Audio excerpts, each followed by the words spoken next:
हरे कृष्णा। संजय जी कहते हैं, जब देवताओं ने महादेव की स्तुति की तो महादेव बहुत प्रसन्न हुए। उन्होंने कहा, देवताओं, मैं धनुष बाण धारण करके रथ पर बैठकर युद्ध स्थल में तुम्हारे शत्रुओं का वध करूंगा। अतः तुम लोग मेरे लिए रथ और धनुष बाण की खोज करो, जिससे आज वह इन दैत्यों को मैं भूतल पर मार गिराऊं। देवता बोले, देवेश्वर, हम लोग तीनों लोकों के तेज की सारी मात्राओं को एकत्र करके आपके लिए परम तेजस्वी रथ का निर्माण करेंगे। विश्वकर्मा का बुद्धिपूर्वक बनाया हुआ वह रथ बहुत सुंदर होगा। तदंतर उन देव संघों ने रथ का निर्माण किया। सूर्य, चंद्र, अग्नि आदि इन तीनों को उनका बाण बनाया। प्रजानाथ उस बाण का श्रृंग अग्नि हुए, उसका फल चंद्रमा हुए और श्रेष्ठ बाण का अग्रभाग में भगवान विष्णु प्रतिष्ठित हुए। बड़े बड़े नगरों से सुशोभित पर्वत, वन, द्वीपों से युक्त प्राणियों की आधारभूता पृथ्वी देवी को उस समय देवताओं ने रथ बनाया। मंदराचल उस रथ का धुरा था। महानदी गंगा जंगा अर्थात धुरे का आश्रय बनी। दिशाएं और विदिशाएं उस रथ का आवरण थी। नक्षत्रों का समूह ईशा दंड हुआ। कृतयुग ने जुए का रूप धारण किया। नागराज वासुकी उस रथ का कुबर बन गए। हिमालय पर्वत अपस कर रथ के पीछे का काठ और विंध्याचल ने उसके आधार काष्ठ का रूप धारण किया। उदयाचल और अस्ताचल दोनों को उन श्रेष्ठ देवताओं ने पहियों का आधारभूत काष्ठ बनाया। दानवों के उत्तम निवास स्थान समुद्र को बंधन रज्जु बनाया। सप्त ऋषियों का समुदाय रथ का परिस्कर यानी कि चक्र रक्षा आदि का साधन बन गया। गंगा, सरस्वती और सिंधु इन तीनों नदियों के साथ आकाश त्रिकेणाष्टक युक्त धुरे का भाग हुआ। उस रथ के बंधन आदि की सामग्री जल और संपूर्ण नदियां थी। दिन रात कला काष्ठा छहों ऋतुएं उस रथ का अनुकर्ष अर्थात नीचे का काष्ठ बनी। चमकते हुए ग्रह और तारे वारुथ अर्थात रथ की रक्षा करने के आवरण हुए। त्रिवेणु तुल्य धर्म, अर्थ और काम तीनों को संयुक्त करके रथ की बैठक बनाया। फल और फूलों से युक्त औषधियों एवं लताओं को घंटे का रूप दिया। उस श्रेष्ठ रथ में सूर्य और चंद्रमा को दोनों पहिए बनाकर सुंदर रात्रि और दिन को वहां पूर्व पक्ष और अपर पक्ष के रूप में प्रतिष्ठित किया। धृतराष्ट्र आदि 10 नागराजों को भी ईशा दंडक में ही स्थान दिया गया।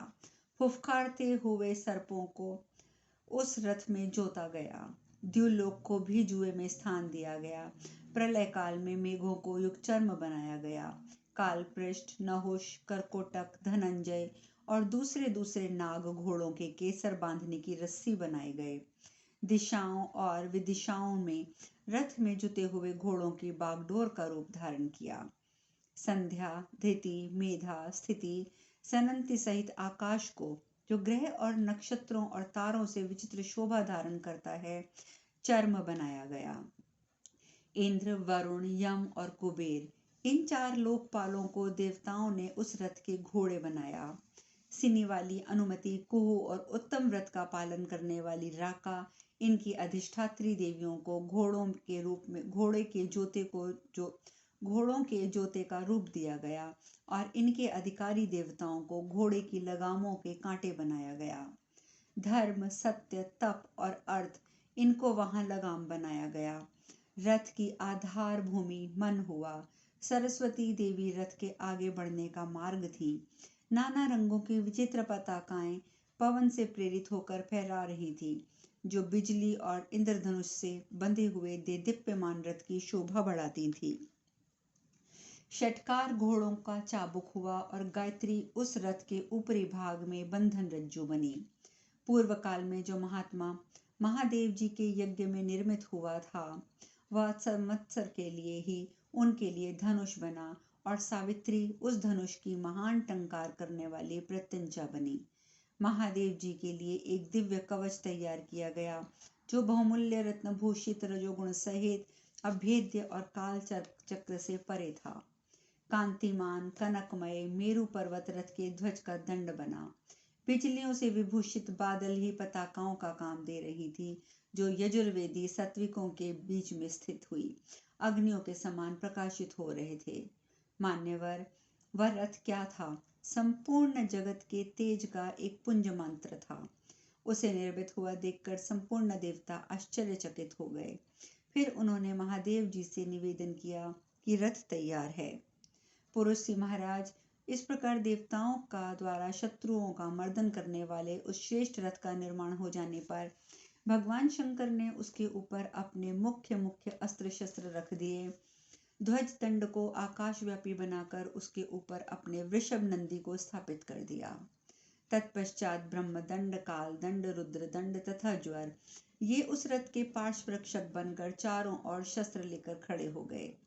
अथर्वा और अंगिरा महात्मा शिव के उस रथ के पहियों की रक्षा करने लगे। अथर्ववेद, सामवेद और समस्त पुराण उस रथ के आगे चलने वाले योद्धा थे। इतिहास और यजुर्वेद पृष्ठरक्षक हो गए।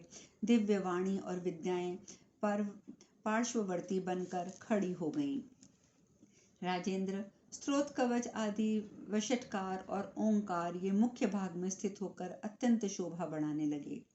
6 ऋतुओं से संयुक्त संवत्सर को विचित्र धनुष बनाकर अपनी छाया को ही महादेव जी ने उस धनुष की प्रत्यंचा बनाई, जो रणभूमि में कभी नष्ट होने वाली नहीं थी। भगवान रुद्र ही काल हैं, अतः काल का अव्यभूत संवत्सर ही उसका धनुष हुआ। काल रात्रि भी रुद्र का अंश है, अतः उसी को उन्होंने अपने धनुष की अटूट प्रत्यंचा बना लिया। भगवान विष्णु अग्नि और चंद्रमा ये बाण हुए, क्योंकि संपूर्ण जगत अग्नि और सोम का ही स्वरूप है। साथ ही सारा वैष्णव विष्णुमय भी कहा गया है। ये सारा संसार विष्णुमय भी है। अमित तेजस्वी भगवान शंकर के आत्मा है विष्णु, अतः वे दैत्य भगवान शिव के धनुष की प्रत्यंचा एवं बाण का स्पर्श ना सह सके। महेश्वर ने उस बाण में अपने असह्य एवं प्रचंड कोप को और भृगु और अंगिरा के रोष से उत्पन्न हुई अत्यंत दुस्सह क्रोधाग्नि को भी स्थापित किया। तत्पश्चात धूम्रवर्ण व्याघ्र चर्मधारी देवताओं को अभय और दैत्यों को भय देने वाले सहस्त्रों सूर्यों के समान तेजस्वी लील लोहित भगवान शिव तेजोमय ज्वाला से आवृत होकर प्रकाशित होने लगे। जिस लक्ष्य को मार गिराना अत्यंत कठिन था, उसको भी गिराने में समर्थ विजयशील ब्रह्म द्रोहियों के विनाशक भगवान शिव धर्म का आश्रय लेकर मनुष्यों की सदा रक्षा और पापियों का नाश करने वाले हैं। उनके जो अपने उपयोग में आने वाले रथ आदि गुणवान उपकरण थे, वे शत्रुओं को मत डालने में समर्थ, भयानक बलशाली, भयंकर रूपधारी और मन के समान वेगवान थे। उनसे घिरे हुए भगवान शिव की शोभा हो रही थी। राजन, उनके पंचभूत स्वरूप अंगों का आश्रय लेकर ही अद्भुत दिखाई देने वाला चराचर जगत स्थित एवं सुशोभित था। उस रथ को जुता हुआ देख भगवान शंकर कवच और धनुष से युक्त हो चंद्रमा, विष्णु और अग्नि से प्रकट हुए उस दिव्य बाण को लेकर युद्ध के लिए उद्यत हुए। राजन, उस समय देवताओं ने पवित्र सुगंध वहन करने वाले श्रेष्ठ वायु को उनके लिए हवा करने का काम पर नियुक्त कर दिया। तब महादेव जी दानवों के वध के लिए प्रयत्नशील हो देवताओं को भी डराते और पृथ्वी को भी कंपित करते हुए रथ थामकर उस पर चढ़ने लगे।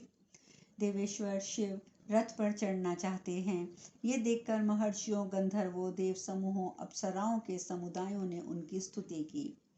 ब्रह्म ऋषियों द्वारा प्रशंसित, वंदी जनों द्वारा वंदित, नाचती हुई नृत्य कुशक अप्सराओं से सुशोभित हुए वरदायक भगवान शिव खड्ग, बाण और धनुष ले देवताओं से हंसते हुए बोले, मेरा सारथी कौन होगा?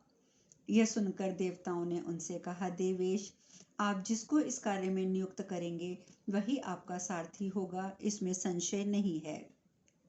तब महादेव जी ने फिर कहा, तुम लोग स्वयं ही सोच विचार कर जो मुझसे भी श्रेष्ठ हो उसे मेरा सारथी बना दो, विलंब न करो। उन महात्मा के कहे हुए इस वचन को सुनकर सब देवता ब्रह्मा जी के पास गए और उन्हें प्रसन्न करके बोले, देव शत्रुओं का दमन करने के विषय में आपने जैसा कहा था वैसा हमने किया है। भगवान शंकर हम लोगों पर प्रसन्न हैं। हमने उनके लिए विचित्र आयुधों से संपन्न रथ भी तैयार कर दिया है, परंतु अब सारथी कौन होगा? अतः देवश्रेष्ठ प्रभु, आप किसी को सारथी बनाइए। देव, आपने हमें जो वचन दिया था उसे सफल कीजिए। भगवान, आपने पहले हम लोगों से कहा था कि मैं तुम लोगों का हित करूंगा, अतः उसे पूर्ण कीजिए। देव, हमारा तैयार किया हुआ श्रेष्ठ रथ शत्रुओं को मार भगाने वाला और दुर्घष है।